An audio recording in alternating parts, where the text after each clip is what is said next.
ఆపలేరు. Nobody can stop this flow. Hallelujah, hallelujah, hallelujah. రండి వెళ్దాం. ఈరోజు ఎస్తేరు గ్రంథం 9వ అధ్యాయం తీద్దాం. 9వ అధ్యాయం మొదటి 5 వచనాలు చదువుకుందాం. ఎస్తేరు గ్రంథం 9వ అధ్యాయం మొదటి 5 వచనాలు. రాజు చేసిన తీర్మానమును చట్టమును నెరవేరు కాలము వచ్చినప్పుడు ఆదారు అను 12వ నెల 13వ దినమున యూదులను జయింపగలుగుదుమని వారి పగవారు నిశ్చయించుకొనిన దినముననే యూదులు తమ పగవారి మీద అధికారమునందునట్లు అగుపడెను. యూదులు రాజైన అహష్వేరోషు యొక్క సంస్థానములన్నింటిలో నుండు పట్టణముల యందు తమకు కీడు చేయవలెనని చూచిన వారిని హతము చేయుటకు కూడుకొనిరి.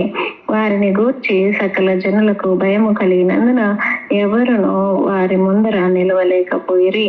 మొర్దెకైని గూర్చిన భయము తమకు కలిగినందున సంస్థానముల యొక్క అధిపతులను, అధికారులను, ప్రభువులను, రాజు పని నడిపించువారును యూదులకు సహాయము చేసిరి. మొర్దెకై రాజు యొక్క నగరులో గొప్పవాడాయను. ఈ మొర్దెకై అనువాడు అంతకంతకు గొప్పవాడగుట చేత అతని కీర్తి సంస్థానములన్నింటి యందు వ్యాపించెను. యూదులు తమ శత్రువులందరినీ కత్తి పాత హతము చేసి వారిని నాశనము చేసి మనస్సు తీరా తమ విరోధులకు చేసిరి. హల్లెలూయా, హల్లెలూయా. అసలు వింటుంటేనే ఎలా ఉందండి, ఎలా ఉంది? ఈరోజు నమ్మండి, 12వ నెలలో ఉన్నాం మనం. సూచనగానే చెప్తున్నారు. ఎందుకంటే 12వ నెల 13వ దినమున యూదులను జయింపగలుగుదుము అన్నట్లుగా వారి పగవారు నిశ్చయించుకున్న దినముననే. అలా అన్నిసార్లు మెన్షన్ చేయడానికి గల కారణం ఏంటి చెప్పండి? అంటే నాశనం చెయ్యాలని డిసైడ్ చేసిన డేట్, వారికే నాశనం ఎలా కలిగిందో క్లియర్గా చూపిస్తున్న గ్రంథం ఇది. ఈ యూదులకు వ్యతిరేకంగా చేసిన ప్లాన్ అండ్ దానికి మూల పురుషుడు లేదా దానికి మూలమైన వాడు మొర్దెకై. యూజువల్గా నీ వల్లే మాకు ఇలా అయింది, నీ వల్లే మాకు ఇలా అయింది, ఇలా అనవలసిన సమయం, ఇలా అనగలిగిన సమయం ఉండిందేమో వాళ్ళకి. ఎందుకండి మోషేని ఇశ్రాయేలీలందరూ సనగలేదా? మమ్మల్ని చంపడానికా ఈ అరణ్యంలో తీసుకొచ్చారు అని ఎన్నెన్ని మాటలు అన్నారు. అలాంటిది అందరికీ క్లియర్గా తెలుసు. షూషన్ కోటలో ఆల్మోస్ట్ అందరికీ తెలుసు. మొర్దెకై నమస్కరించలేదనే హామానికి కోపం వచ్చింది. అందుకే ఈ పరిస్థితి వచ్చింది, అందుకే ఈ తాకీదులని అందరికీ తెలుసు. అటువంటప్పుడు యూదులైన వాళ్ళు కూడా మా అందరి మీదకి కూడా ఉరి తీసుకుని వచ్చావు నువ్వని ఎన్ని మాటలు అనుకొని ఉండింటారో. కానీ ఇప్పుడు ఎటువంటి పరిస్థితిలో చూడండి, మొర్దెకైని గూర్చిన భయం తమకు కలిగినందున. ఎవరికి కలిగినందున? సంస్థానముల యొక్క అధిపతులకి, అధికారులకి, ప్రభువులకి. రాజు పని నడిపించు వారందరూ కూడా ఏం చేస్తున్నారు ఇప్పుడు తెలుసా? యూదులకి సహాయం చేసిరి. ఆమేన్, ఆమేన్. ఎస్తేర్ అన్ని ఏరియాల్లో దయ పొందడమే కాదు, ఇప్పుడు యూదుల వలన భయం ప్రజలకి కలగబోతుంది. ఆమేన్. ఇవన్నీ ఎప్పుడు జరుగుతాయి? మనం ఆయన ఆజ్ఞల వలన నిలబడితే అండ్ ఆజ్ఞల కొరకు నిలబడితే. ఆమేన్ చెప్పరే? ఆజ్ఞల వలన నిలబడడం వేరు, ఆజ్ఞల కొరకు నిలబడడం వేరు. మొదకే ఎలాంటి ఉపద్రవం వస్తున్నా సరే కదలకుండా నిలబడ్డాడు. దేవుని ఆజ్ఞ నెరవేర్చడమే ఆహారంగా మార్చుకున్నాడు, ధ్యేయంగా మార్చుకున్నాడు. దాని కొరకు ఎటువంటి పరిస్థితులు వచ్చినా నిలబడ్డాడు. అదేనండి ఇక్కడి వరకు తీసుకొచ్చింది. చాలామంది అంటారు దేవుణ్ణి ఎక్కువ నమ్మితే ఎక్కువ శోధనలు వచ్చేస్తాయి. అమ్మ, ఆ శోధనలు దాటిన మరుక్షణం విజయం నాకు తగిన ఘనత కూడా ఉంటుంది. ఎందుకంటే ఎక్కువ చదువుకుంటే ఎక్కువ పరీక్షలు ఉంటాయి. ఎక్కువ పరీక్షలు రాసిన వాడు ఎక్కువ ఉత్తీర్ణత పొందుతాడు. ఎక్కువ ఉత్తీర్ణత పొందినవాడు ఎక్కువ ర్యాంక్లో వెళ్తాడు, మంచి ర్యాంక్లో ఉంటాడండి. కష్టానికి తగిన ప్రయాసకు తగిన ఆ ఫలితం ఉండదా? ఉంటుంది. సేమ్ అలాగనే ఇక్కడ చూడండి, యూదులట 2వ వచనం, రాజైన అహష్వేరోషు యొక్క సంస్థానములన్నిట్లో ఉన్న పట్టణముల యందు తమకు కీడు చేయవలనని చూచిన వారిని హతము చేయుటకు కూడుకొనిరి. ఎవరు హతం చేయాలి? యాక్చువల్గా పట్టణముల వారు యూదులని హతం చేయాలి. ఇప్పుడు ఏం జరిగింది? అదే, వారిని గూర్చి సకల జనులకు భయం కలిగిందంటండి. భయం కలిగి ఎవరు కూడా వాళ్ళు ఎదురుగుండా నిలబడలేదట. ఈరోజు ఎంతమంది ఈ అధ్యాయాల్లో నుంచి రిసీవ్ చేసుకుంటున్నారో రిసీవ్ చేసుకోండి. ఇంతవరకు సహాయం చేయడానికి కూడా భయపడిన వారు సహాయులై మారుతారు. అమ్మో, వీళ్ళతో మాట్లాడితే మా మీదకి ఏమొచ్చిద్దో అనుకునే అధికారులు వారందరూ కూడా ఎవరెవరైతే ఇదిగో పక్కనే నించుని మనుషుల్ని సంతోషపెట్టడం కోసం యేసుని ఎలాగైతే సిలువ పెట్టారో, సిలువకి ఎక్కించారో, అలా మనుషుల్ని సంతోషపెట్టడం కోసం అధికారులు కూడా ఎంతమంది వ్యతిరేకంగా ఉండినారో వాళ్ళందరూ కూడా ఇప్పుడు సహాయం చేయవారుగా మారుతారు. ఆమేన్. షూర్గా మనం ఒక యూటర్న్ చూస్తామండి ప్రతి ఒక్కరి జీవితాల్లో. యూదుడుగా బ్రతుకుతుంటే మాత్రం హల్లెలూయా. ఒక్కొక్క యూదుని చెంగు పట్టుకొని 10 మంది వస్తారు, ఇంకా నువ్వు వత్తురు. ఆమేన్. జరుగుతాయి, ఇవి జరుగుతాయి. ఇంకా చూడండి, మొర్దెకైట రాజు యొక్క నగరులో గొప్పవాడాయను. మిక్కిలి అల్పుడైన వాడు గొప్పవాడు ఎలా అవుతున్నాడు? ఈ సమస్యలు, ఈ టెస్టులు రాకపోతే ఎలా గొప్పవాడు అవుతాడు చెప్పండి?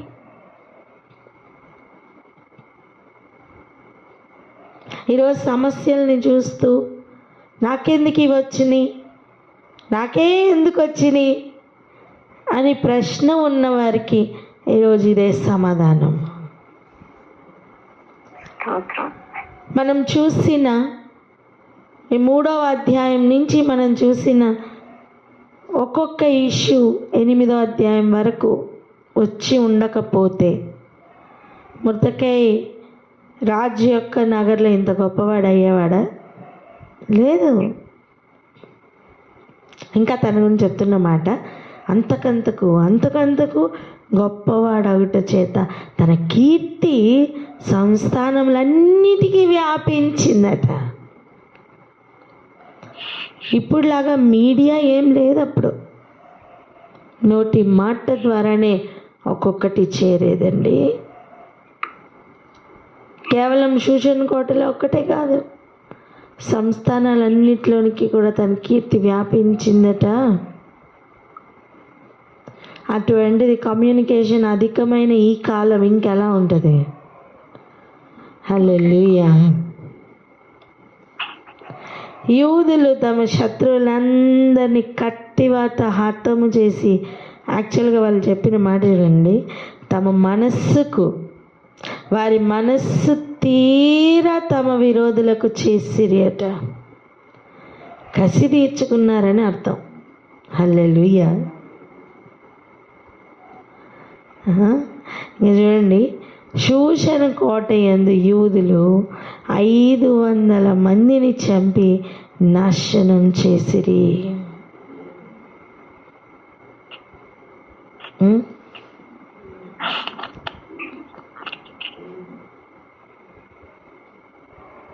500 మందిని చంపి నాశనం చేశారట. ఎక్కడ? కేవలం షూషను కోటలోనే. కేవలం షూషను కోటలోనే 500 మందిని చంపితే ఆలోచించండి, అప్పుడున్న జనాభా ఎంత? ఇప్పుడు కంటే తక్కువ ఎక్కువ?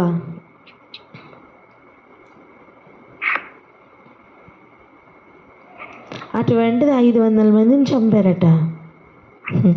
ఇంకా హమ్మెదాత కుమారుడై యూదులకు శత్రువగు హామాను యొక్క 10 మంది కుమారులైన పేర్లతో సహా అందరినీ చంపారట. స్తోత్రం. హామానికి ఎంతమంది కుమారులు అప్పుడు? 10 మంది. 10 మంది. మొత్తం అందరినీ లెక్క పెట్టి మరీ చంపారు. వింటున్నారా? అప్పుడు వీళ్ళు కూడా ఎవరండి? అగగీలు.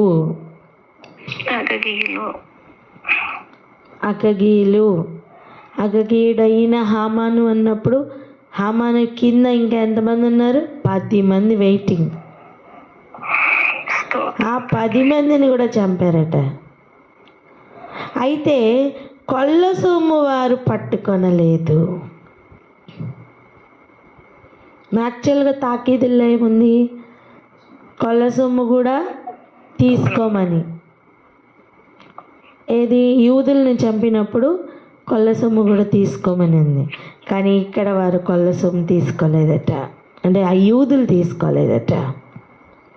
ఆ దినమున షూషను కోట యందు చంపబడిన వారి లెక్క రాజునకు తెలియచెప్పగా, రాజు రాణి అయిన ఎస్తేర్తో ఇక మాట్లాడుతున్నాడు. చూడండి, యూదులు షూషను కోట యందు 500 మందిని, హామాను యొక్క 10 మంది కుమారులను బొత్తుగా నాశనం చేసి ఉన్నారు.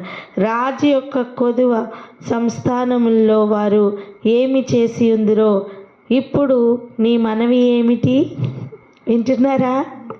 రాజ్యం సగం మట్టుకు ఇస్తాను, ఎస్తేర్ ఏం కావాలో కోరుకో అని అడిగిన రాజు ఏమి కళ్ళు మూసుకుని ఇప్పుడు లేడండి.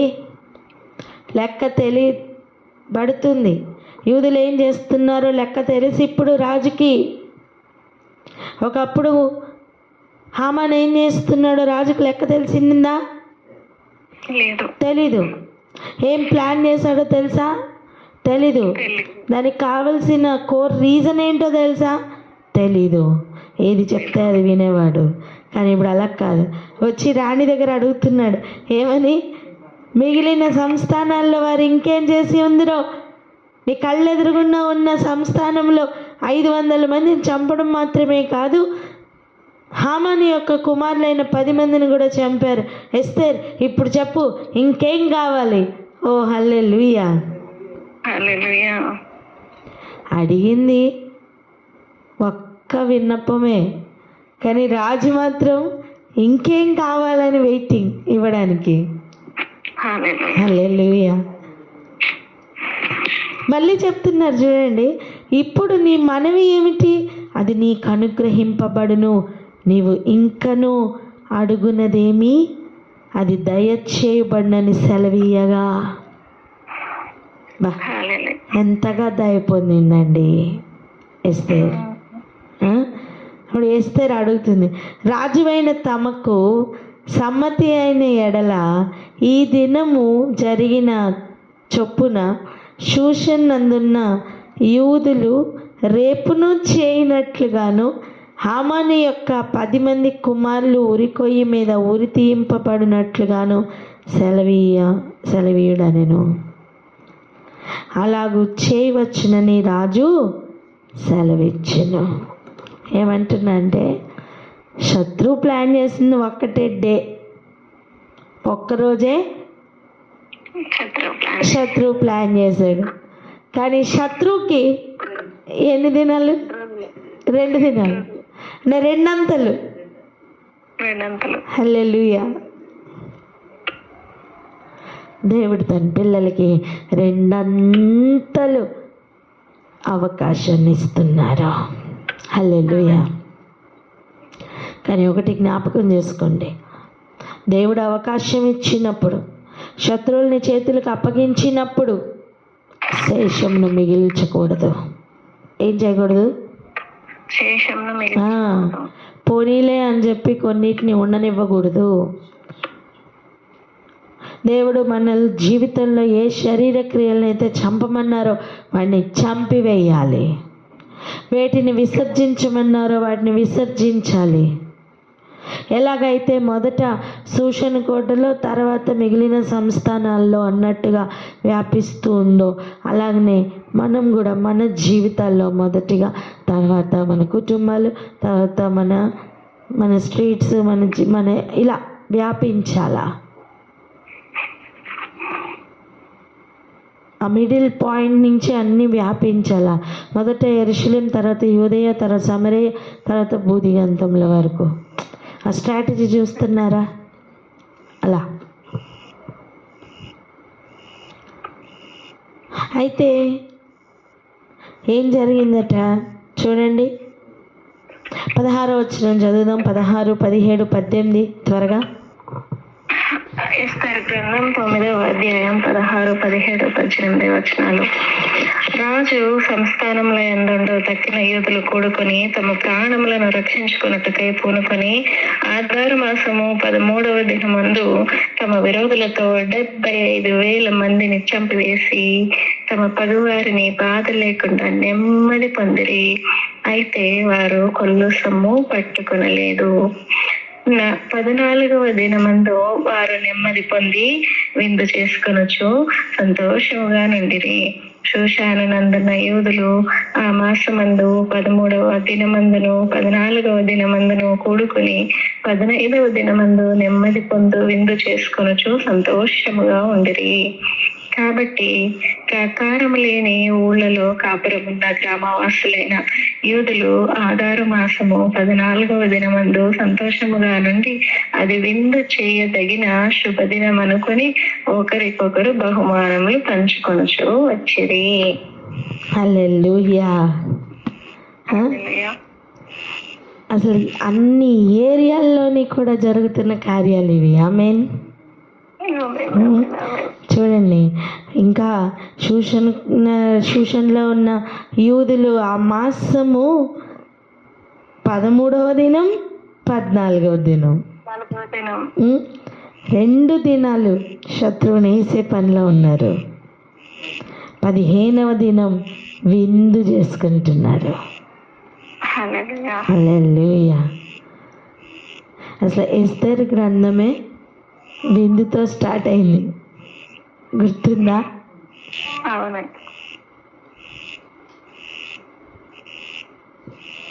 మళ్ళా విందుతోనే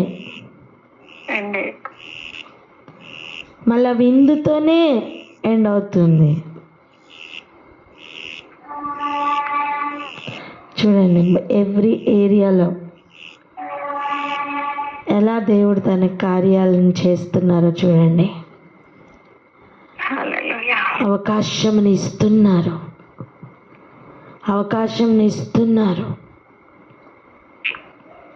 నీ గురించి ఉరి వడ్డినప్పుడు ఒక్క దినమే వాడు ప్లాన్ చేశాడేమో, కానీ నువ్వు పగ తీర్చుకోవడానికి దేవుడు ఇస్తున్న సమయం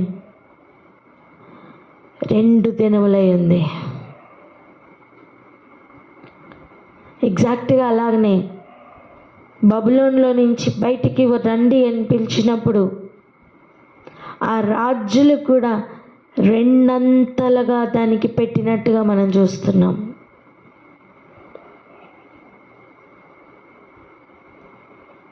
జ్ఞాపకం ఉందా? మహాబబులోను కూలిపోయిన అని చెప్తున్నప్పుడు ఆ బయటికి వస్తున్న రాజులు దాని మత్తులో నుండి బయటికి వస్తున్న సమయం దానికి 2 అంతలు పెట్టారట. హల్లెలూయా. క్లెయిమ్ చేసుకోండి. ప్రతి కుటుంబంలో కూడా బబులోను అనే అపవిత్రతలో నుండి బయటికి వచ్చేటప్పుడు పవిత్రత అనే పాత్రలో నుండి 2 అంతలు దానికి ముట్టిస్తారు. హల్లెలూయా. ఎవరి కన్నీరు కూడా వ్యర్థంగా పోదండి. ఎవరి కన్నీరు వ్యర్థంగా పోదు. ఎస్తేర్ని రాజు అడుగుతున్నాడు, ఇంకేం కావాలి నీకు? ఈ కోటలోనే ఇంతగా జరిగిందంటే మిగిలిన సంస్థానాల్లో ఇంకెంత జరుగుతుంది అని. ఇక్కడ వ్యక్తులు కాదు ముఖ్యం, ఆ వ్యక్తుల్ని నడిపిస్తున్న శక్తులు నాశనం అయిపోవాలి. ఆమేన్.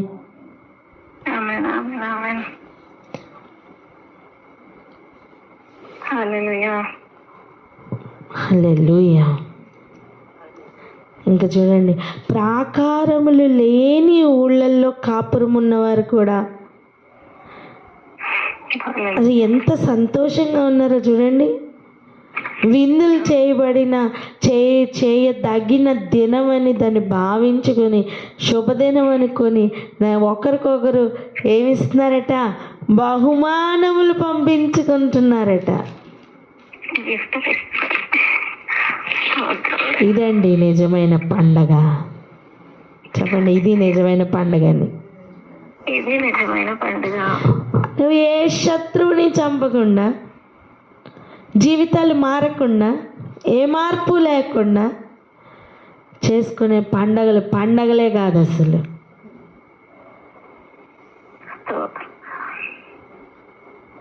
ఏం జరిగిందని పండగ?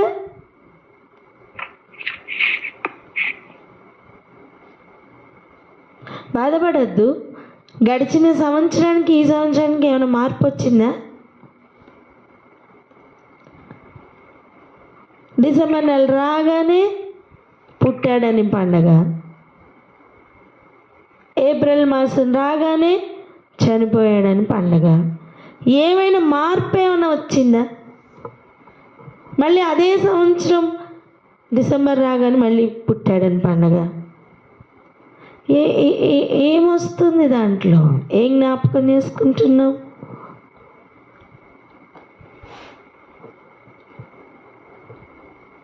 అలా కాదు. ఇది నిజమైన పండగ.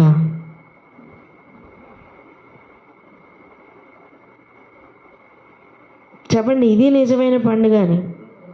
ఇది నిజమైన పండుగ. మనం ఆ పండగ ఏరియాకే ఇప్పుడు రీచ్ అవ్వాలి. చూడండి, ఇంకా చదువుదాం. 20వ వచనం.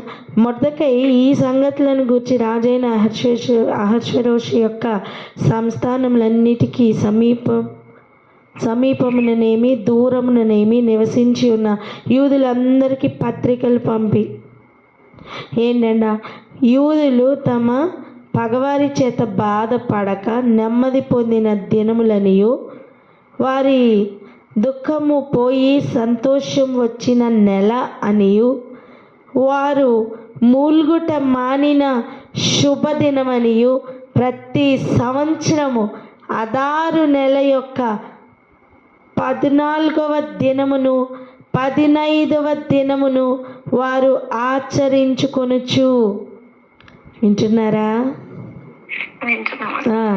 విందు చేసుకొనుచు సంతోషంగా నుండి ఒకరికి ఒకరు బహుమానములను దరిద్రులకు కానుకలను పంపదగిన దినములనియు వారికి స్థిరపరచెను. ఇదండి నిజమైన పండగ.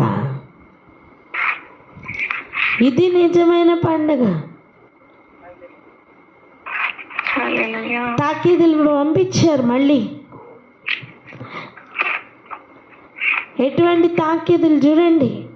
శత్రువు పూర్తిగా లేకుండా చేసిన దినములు పండుగ ఆచరిస్తున్న దినములుగా మారాయి.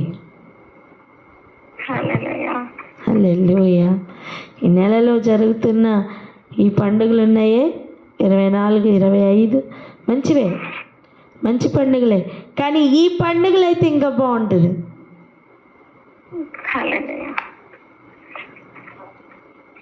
శత్రు శేషమే లేకుండా చంపి వేసిన దినములైతే ఇంకా బాగుంటుందండి. ఈరోజు బాగుగా కనిపెట్టు, నీ కుటుంబాన్ని పాడు చేస్తున్న శత్రువు ఎక్కడున్నాడో. నీ తలాంతుల్ని దొంగ చేసిన శత్రువు, ఆ దొంగని గుర్తుపట్టు. నీ ప్రార్థన సమయాన్ని దొంగిలించిన వాడిని గుర్తుపట్టు.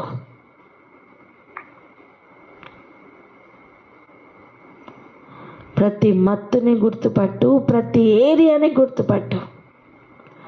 చంపివేయి, ఆ శత్రువుని చంపివేయి. దాని నుండి వస్తున్న ఏ కొల్ల సొమ్ము అక్కర్లేదు, ఆశించకు. ఉన్నా విడిచిపెట్టుకుని వచ్చారండి ఆనాటి యూదులు.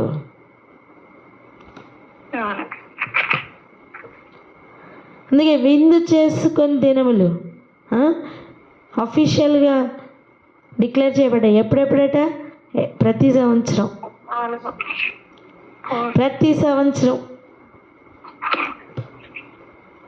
ఇంకా చూడండి, అప్పుడు యూదులు తాము ఆరంభించిన దానిని మొర్దెకై తమకు వ్రాసిన ప్రకారముగా నెరవేర్చుదమని ఒప్పుకొనిరి.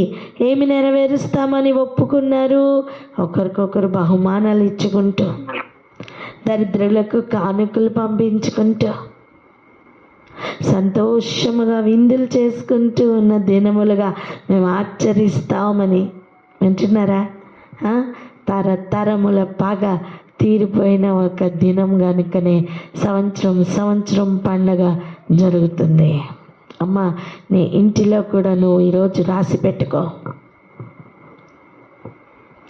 సంవత్సరాల నుండి నువ్వు బాధపడుతున్న విషయాలు ఏవైతే ఉన్నాయో ఈరోజు నువ్వు చంపివేస్తున్న దినములు, ప్రతి సంవత్సరం ఆ దినాలు జ్ఞాపకం చేసుకుంటూ సంతోషంగా గడుపుతావు. అవే నిజమైన పండుగ దినాలు.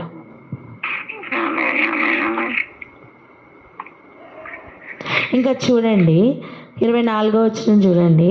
యూదులకు శత్రువుకు హమ్మెదాత కుమారుడైన అగగీడగు హామను యూదులను సంహరింపతలచి వారిని నాశనపరచి నిర్మూలన చేయవలనని పూరు, ఏంటట చెప్పండి, పూరు అనగా చీటీ వేయించి ఉండగా.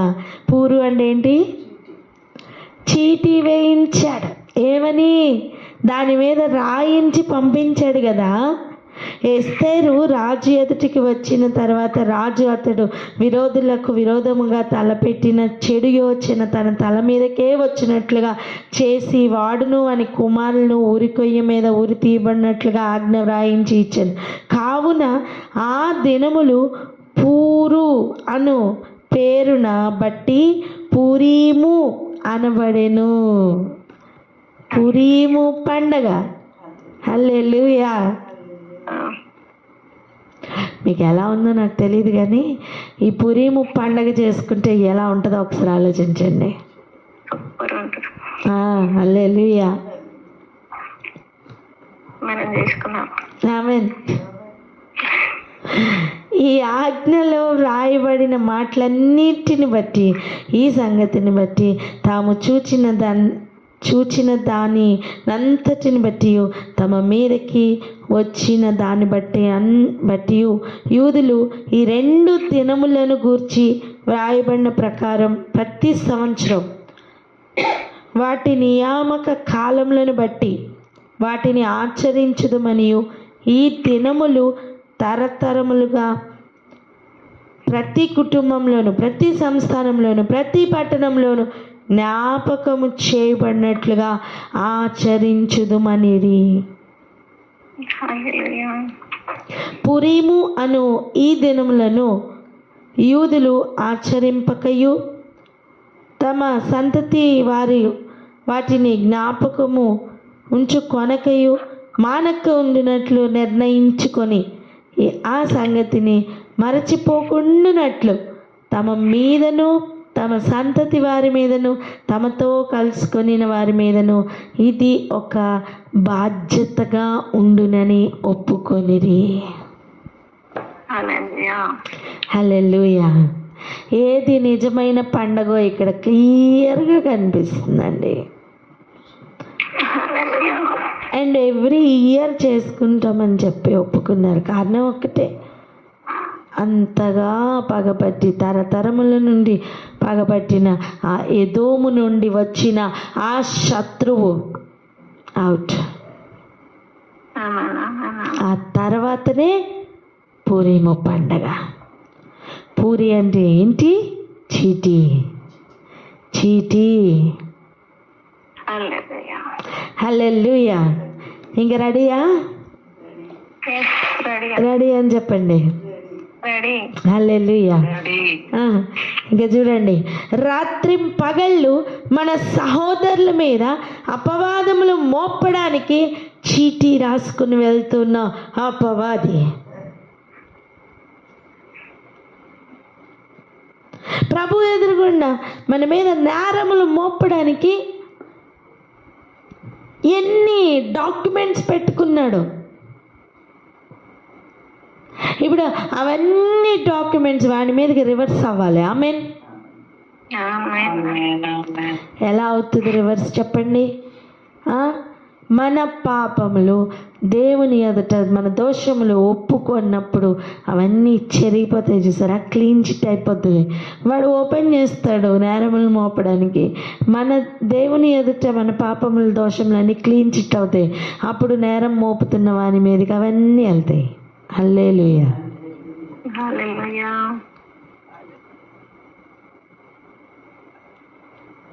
వాడు పూర్తిగా నిర్మూలమవు దినము.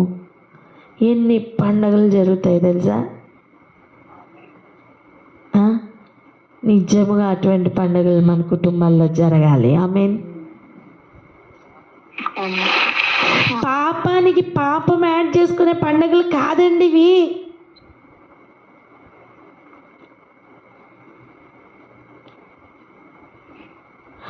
యేసు పుట్టాడని పండగ దినమని మద్యం తాగుతూ మత్తులైపోతున్నవారు ఎంతమంది లేరా? ఉన్నారు.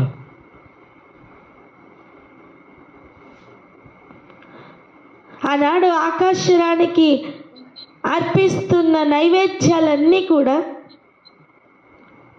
ఇంకా రోమా ప్రభుత్వం వారి దేవతలకు అర్పిస్తున్న నైవేద్యాలన్నీ కూడా అఫీషియల్గా యేసు ప్రభుకి నైవేద్యం అన్నట్టు అన్నిటినీ మార్చివేసి వారి ఆచారాలన్నిటినీ కూడా క్రైస్తవ్యంలోకి అంటగట్టి ఈరోజు చలామణి అవుతున్న ఒక్కొక్క ఆచారం నశించిపోవాలి. హల్లెలూయా.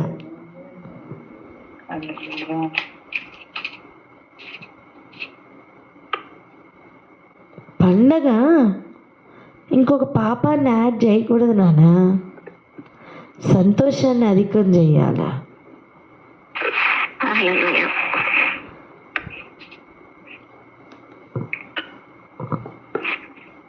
అదొక బాధ్యతగా ఆ రోజు తీసుకున్నారు వారు.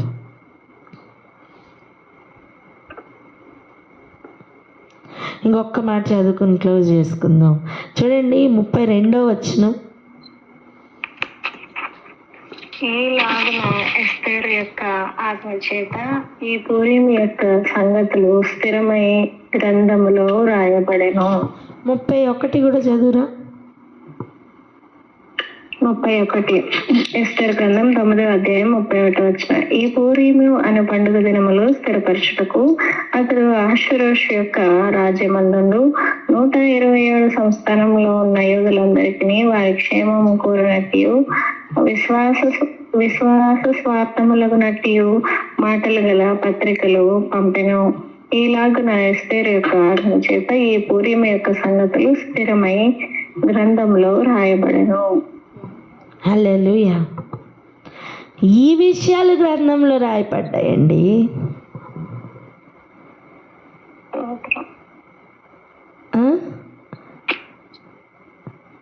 మనకి గ్రంథంలో ఉన్న పండుగలు ఇవి. 4వ నెల, 5వ నెల, 7వ నెల, 10వ నెల ఏం పండుగలు? ఉపవాస పండుగలు. అవునా? అవునా కదా? చెప్పండి. ఇప్పుడు 12వ నెల ఏం పండుగ దినాలు? పూరేమో పండుగ దినాలు. హల్లెలూయా.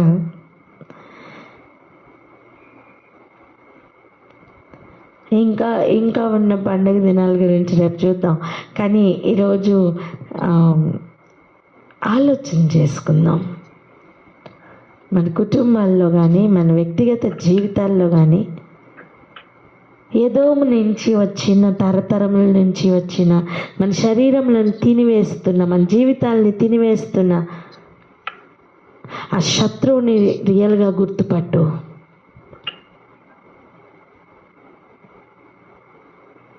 దేవుని ఆజ్ఞలను, కట్టడలను పాటించకుండా నీ మీదే వ్యతిరేకంగా ఉండి చిట్టీలు రాసుకుని తీసుకుని వెళ్ళడానికి అవకాశం ఇస్తున్న ప్రతి శత్రువును గుర్తుపట్టు. ఆ చిట్టి క్లీన్ చిట్టి అయిపోవాలి. అదే నిజమైన పండుగ. ఇక్కడ ఆగి ఒకసారి ప్రార్థన చేసుకుందాం. ఎవరైనా ప్రార్థన అందుకోండి. మహోన్నత పరిశుద్ధ ప్రభా, స్తుతి స్తుతి స్తోత్రం స్తోత్రం స్తోత్రములు స్తోత్రములు తండ్రి. వందనాలు ప్రభా, స్తోత్రములయ్యా. అవును నాయన నా తండ్రి ప్రభా, శత్రువును కంప్లీట్ గా హతము చేసి ఆయన నా తండ్రి ప్రభా పూరేమి పండుగ జరుపుకునేటకు ఆయన నా తండ్రి ప్రభా ఆ పండుగలు స్థిరపరచబడటకు గ్రంథంలో లిఖించిన ప్రతి పండుగలు నాయన నా తండ్రి ఏటేటా నాయన నా తండ్రి జరిగించుకుంటామని చెప్పి నాయన నా తండ్రి ఆయన వారు తీర్మానం తీసుకుని ఎలాగనైతే నా తండ్రి ప్రభా వారు జరుపుకున్నారు. ఆయన నా తండ్రి ప్రభా శత్రువును సమూల నాశనం చేస్తున్నారు. మా జీవితాల్లో కూడా ఆయన నా తండ్రి ప్రభా అటు శత్రు సమూల నాశనం జరిగి ఉన్నదని మేమును పూర్ణిమ పండుగ చేసుకునే వారంగా ఆయన నా తండ్రి ప్రతి మార్గంలో మాకు తెరిచినందుకు మీకు వందనాలు చెల్లించుకుంటున్నాం తండ్రి. మీకు స్తోత్రములయ్యా. గ్రంథంలో లిఖింపబడిన ప్రకారము ఆయన తండ్రి 4వ నెల ఉపవాసాలు, 5వ నెల ఉపవాసాలు, 7వ నెల, 9వ నెల ఉపవాసాలు ఎలా 10వ నెల ఉపవాసాలు ఎలాగనైతే నా తండ్రి మరి రాయబడి ఉన్న రీతిగా చేయనట్లుగా నా తండ్రి ప్రభా ఆయన నా తండ్రి మీ యొక్క విశేషమైన కృపనిచ్చి మమ్మల్ని అందరినీ నడిపించమని ఆయన నా తండ్రి ప్రభా మీకే వందనాలు సమర్పించుకుంటూ ఆయన మీరు నా తండ్రి శత్రువు ప్లాన్ చేసిన దాన్ని మరలా శత్రువుకి ఎదుర్కొట్టేటువంటి విశేషమైన జ్ఞానం చేతని ప్రజలను నింపి నడిపిస్తున్నందుకు మమ్మల్ని నడిపిస్తున్నందుకు వందనాలు చెల్లిస్తూ మహిమదంతా ప్రభావాలు ఆరోపిస్తూ వేసినామని ప్రార్థించి పొంది ఉన్నాము తండ్రి. ఆమేన్. ఆమేన్.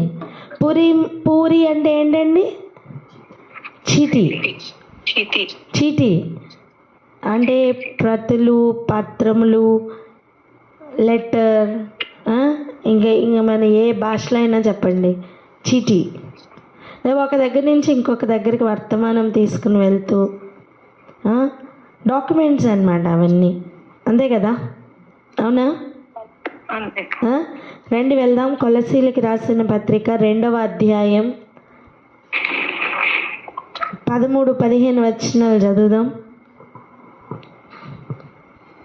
కొలసీలకు రాసిన పత్రిక 2వ అధ్యాయం 13 నుంచి చదువుకుందాం. మరియు అపరాధముల వలనను శరీరమందు సున్నతి పొందక ఉండుట వలనను మీరు మృతులై ఉండగా దేవుడు రాతపూర్వకమైన ఆజ్ఞల వలన మన మీద రుణముగాను మనకు విరోధముగాను నుండిన పత్రమును మేకులతో సిలువకు కొట్టి దాని మీద చేవ్రాతను తుడిచివేసి మనకు అడ్డం లేకుండా దాన్ని ఎత్తివేసి మన అపరాధములన్నింటినీ క్షమించి ఆయనతో కూడా మిమ్మల్ని జీవింపచేసెను. స్తోత్రం. ఆయన ప్రధానులను అధికారులను నిరాయుధులుగా చేసి సులువ చేత జయోత్సవముతో వారిని పట్టి తెచ్చి బాహాటముగా వేడుకకు కనపరచెను. హల్లెలూయా, హల్లెలూయా, హల్లెలూయా. ఏంటండి లెవెల్ ఏంటి అసలు? మనకు విరోధముగా నుండిన పత్రం. హల్లెలూయా. మనకి విరోధముగా ఉన్న పత్రమునట సిలువకు మేకులతో కొట్టి దాని మీద చేవ్రాతను తుడిచివేసి మనకి అడ్డము లేకుండా దానిని ఎత్తివేశారట. ఏంటి కృప ఏంటండి? ఇదండి పండగ. మనకి విరోధంగా వచ్చిన పూరి మనకి విరోధంగా ఇంక ఉండడానికి వీల్లేదు. అప్పుడు పురీం పండగ.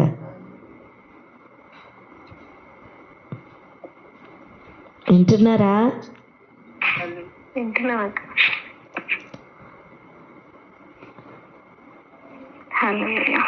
మన అపరాధములన్నిటినీ క్షమించి ఆయనతో కూడా మిమ్మల్ని జీవింపచేసెను. ఇది నిజమైన పండగ. ఇంకా చూడండి, ఆయన ప్రధానులను అధికారులను నిరాయుధులుగా చేస్తారు. మరి ఆయుధం ఏంటి? మన మీద ఉన్న దోషమే. మన మీద దోషారోపణ చేస్తున్నది ఏది? అదే మరణ శాసనం రాసిన వాడే మరణమై మనకిచ్చిన ఆ గొప్ప విడుదలండి.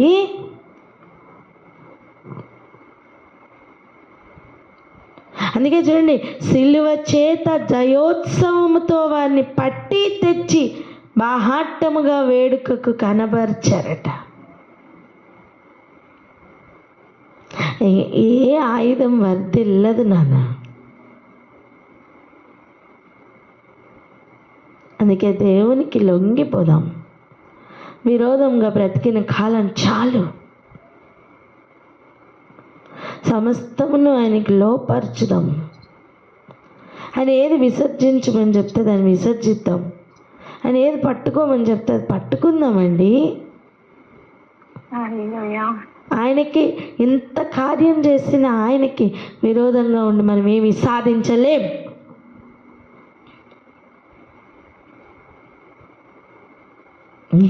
ఇవి నిజమైన పండుగలు. ఆమేన్. ప్రార్థన చేసుకుందామా? ఈరోజు నమ్ముతున్నావా? సింబాలిక్గా కనిపిస్తుంది 12వ నెల. నిజానికి యూదుల యొక్క ఆధారం అని చెప్తున్న నెల ఈ నెల కాదు. అందుకే అంటున్న సింబాలిక్గా కనిపిస్తున్న నెల.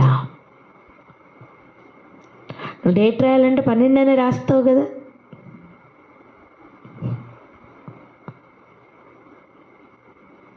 పన్నెండో నెల కాకపోతే ఇంకే నెలని రాయగలం? ప్రజెంట్ ఫాలో అవుతున్నది అదే కదా.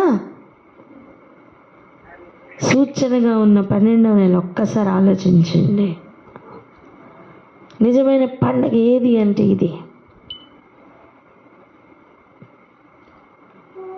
క్రీస్తుతో కూడా లేపిన అనుభవం. ఆయన లేచారు, మనం లేపడానికి సిద్ధంగా ఉన్నారు, మనం చచ్చిపోవడానికి సిద్ధంగా ఉండాలా?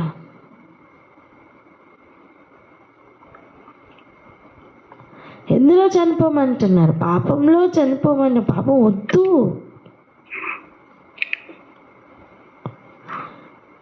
ప్రార్థన చేసుకుందాం. నిజమైన పురీము పండుగ ప్రతి కుటుంబంలోని కూడా ఉండాలండి. పూరి అంటేనే చీటి. నీ మీద నా మీద ఎన్ని చీటీలు ఉన్నాయో తెలుసా?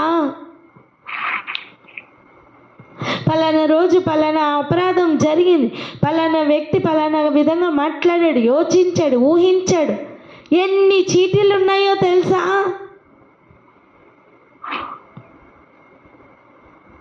నువ్వు నమ్ముతున్నావా? నువ్వు ఎన్ని చీటీలు అయితే అపవాది పట్టుకుని తిరుగుతున్నాడో అన్ని చీటీలకి ఆపోజిట్లో మళ్ళీ తాకీదులు ఎలా అయితే ప్రతి సంస్థానానికి పంపించారో అలా అధికారులు, సింహాసనాలు అందరినీ కూడా వ్యర్థపరుస్తూ దేవుడు వాళ్ళని మహాట్టంగా వాళ్ళని వేడుకలో పెట్టినట్టుగా వేడుక కనపరుస్తూ వాళ్ళ చేతిలో ఉన్న చిట్టి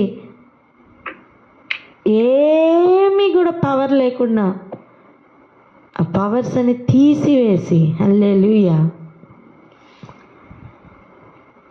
మరణానికి పాత్రులైన మనకు అధికారం ఇచ్చి నిలబెడుతున్న ఆ మహా ప్లాన్ చూస్తున్నారా ఎంత గొప్పదో?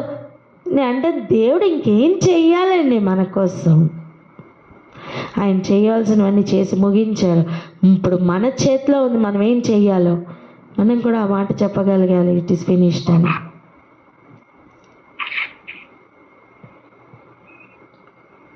నిజమైన పండుగ ఏదో తెలుసుకుందాం, మన జీవితాల్లో అది జరిపించుకుందాం, ప్రార్థన చేసుకుందాం అక్క. హల్లెలూయా. Thank you Jesus.